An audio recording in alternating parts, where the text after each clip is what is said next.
Hello friends, welcome to the series that is certified in the Risk and Information System Control Set 47 multiple choice question and answer series. Let's start with today's first question. The first question states, which of the following is most likely to be reduced to achieve the acceptable risk? The options are risk appetite, option B control risk, option C residual risk, and option D inherent risk. Friends, in this the correct answer is option C, that is residual risk, right? Because friends, residual risk is the remaining risk that management has implemented a risk response, right? So friends, acceptable risk is achieved when a residual risk is reduced to a level within the enterprise risk appetite. Correct? Friends, let's discuss the other options which are incorrect. Right? The option A, that is risk appetite. Friends, the risk appetite is the amount of the risk that an entity is willing to accept. Right? So it does not change with the risk mitigation activities. Coming to the option B, that is control risk, it is also incorrect because control risk is incurred when control can fall short of their objectives and is not necessarily related to the residual risk. Right? Moving next, that is inherent risk. This option is also incorrect because, friends, inherent risk is a risk that is part of an activity. Right? So it cannot be minimized, only avoided by engaging in the activity itself. Friends, that's why the option C is correct. Moving to the next question. The next question states, the primary reason for developing an enterprise security architecture is to. The options are option A, align security strategies among the functional areas of an enterprise and external entities. Option B, build a barrier between the IT system of an enterprise and the outside world. Option C, foster understanding of the enterprise technologies and their interactions.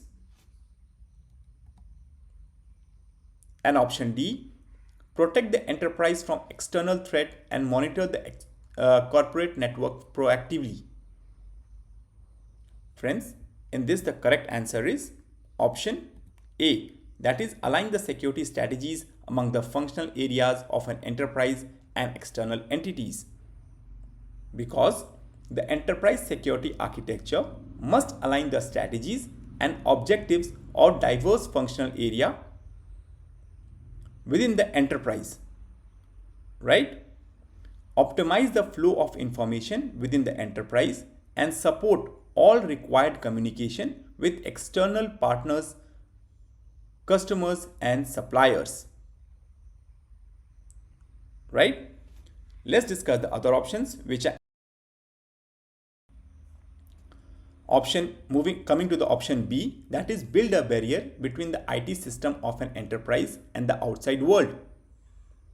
This option is incorrect because, friends, building a barrier between the IT system of an enterprise and the outside world without considering business objectives may interfere with the valid business process.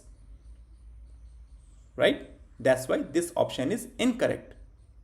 Coming to the option C, that is foster understanding of the enterprise technologies and their interaction.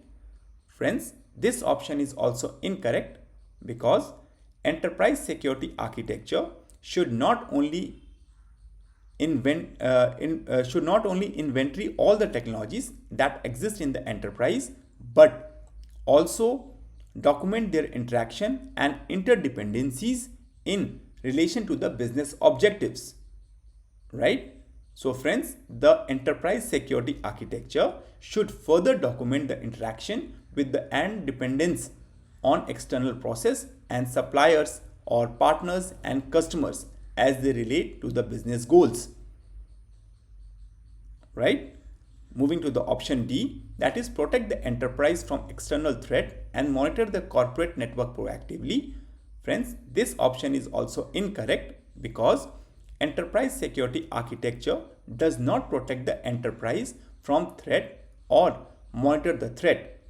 It establishes the blueprint that includes the internal and external control needed to protect the enterprise. Right? Moving to the next question. Question number 3 states, which of the following is best addressed by the transferring risk? The options are option A, an antiquated fire suppression system in the computer room. Option B, a threat of disgruntled employee sabotage. Option C, a threat of disgruntled employee theft. And option D, a building located in a 100-year floodplain. Friends, in this the correct answer is option D, that is a building located in a 100-year floodplain. Because friends, purchasing an insurance policy transferring the risk of a flood, right? So in this case, the risk transfer is the process of assigning the risk to another entity, usually through the purchase of an insurance policy or through outsourcing the services, right? Let's discuss the other options which are incorrect. Moving to the option A, that is an antiquated fire suppression system in the computer room. Friends, this option is incorrect because although an enterprise may hold the insurance policy for physical assets such as computer equipment, friends, the most appropriate risk remediation strategy is to update the fire suppression system. Right? That's why this option is incorrect. Moving to the option B, that is a threat of disgruntled employee sabotage. Friends, this option is also incorrect because this risk is not readily transferable.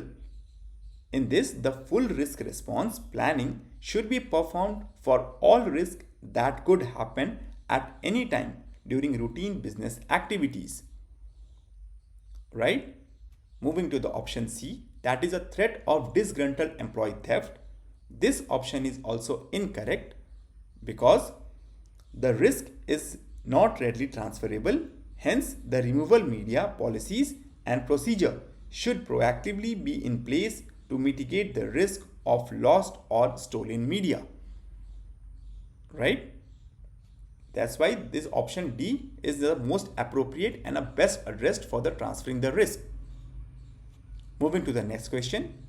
The next question states whether a risk has been reduced to an acceptable level should be determined by. The options are option A, information system requirement. Option B, information security requirement. Option C, international standards. And option D, enterprise requirement. Friends, in this the correct answer is option D, that is enterprise requirement. Because friends, enterprise requirement as dictated by enterprise goals and objectives should determine when a risk has been reduced to an acceptable level. Right? So friends, in this the information system and security requirement and standards may help inform the enterprise requirement, but in themselves lack the critical context of enterprise business goals. Right? Coming to the option A, that is information system requirement.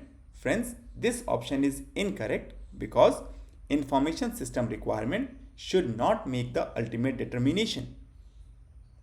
Right? Moving to the option B, this option is also incorrect because information security requirement should not make the ultimate determination. Right? Moving to the option C, that is international standard. Friends, this option is also incorrect because each enterprise is unique, right? So international standard do not necessarily represent the best solution, which depends on the local risk appetite and other requirements. Right? Friends, here we come to the end of set 47. Let's learn CRISC multiple choice question answer series. Please do subscribe and stay tuned. Thank you.